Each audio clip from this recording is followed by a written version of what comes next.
Hello guys, এই দেখো আমাদের বাড়ির জবা ফুল গাছ। অনেক অনেক অনেক জবা হয়েছে। দেখো এই জবা ফুল দিয়ে আমরা কালী মাকে পুজো দিই। আর এই যে আমি এখন চান করছি, ঘুম থেকে উঠলাম আর একটু তুলসী পাতাটাও ছেড়ে দিলাম, যেহেতু আমার গোপুসোনা তুলসী পাতা না দিলে খায় না, তাই একটু তুলসী পাতাটা ছেড়ে দিলাম। দেখো তুলসী পাতা রাস্তা ছেড়ে দিচ্ছি।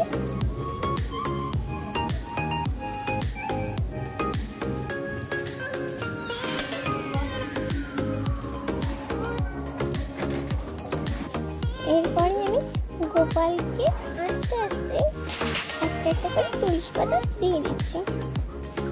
থালাতেও দিচ্ছি, আমার গ্লাসে দিচ্ছি। দেখো তো আমার গোপুকে কেমন সুন্দর লাগছে। সাদা টগর ফুল দিয়ে সাজিয়েছি ওকে। কেমন সুন্দর লাগছে আমার গোপুকে।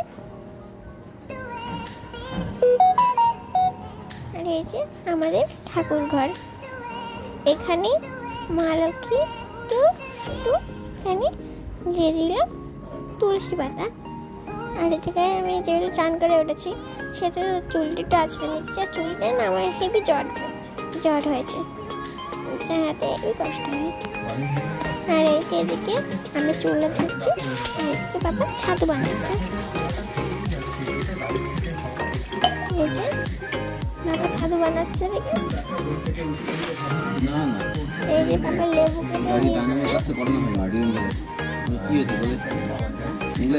এই লেবুতে অনেক অনেক বীজ আছে।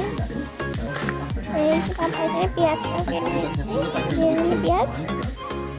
এই যে আমি তো পেঁয়াজ লঙ্কা দিয়ে খাই না, তাই আমি শুধুই খেলাম। আর পাপায় লঙ্কা দিয়ে পাপা বাবাও খেলো।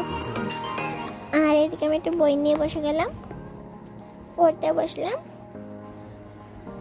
যেহেতু কালকে আমার ভূগোল পড়া, আজকে তাই পড়ার জন্য রেডি করছি।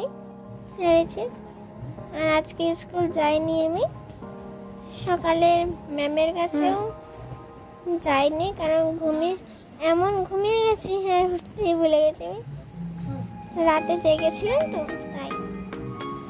আর এই যে মাম্মামের দিকে কাপড় জামা যেন পাঠ করছে। বিছানাটা ঝেড়ে নিল। দেখো এই যে দূরে একটা টেডি বিয়ার দেখছো না, পুতুল, ওটা হচ্ছে আমার ফেভারিট। ওকে নিয়ে আমি রাত্রিবেলা শুয়ে থাকি। এই যে আকাশটা পুরো মেঘলা হয়ে আছে। গোপুসোনার একটা নতুন জিনিস, এটা হচ্ছে গোপুসোনার পাখা। ঠিক আছে, গোপুসোনার পাখাটা কেমন হয়েছে বলবে তো। আমি গোপুসোনার পাখাটা কিনে এনেছিলাম। কেমন লাগলো আজকের মিনি ব্লগটা? টাটা।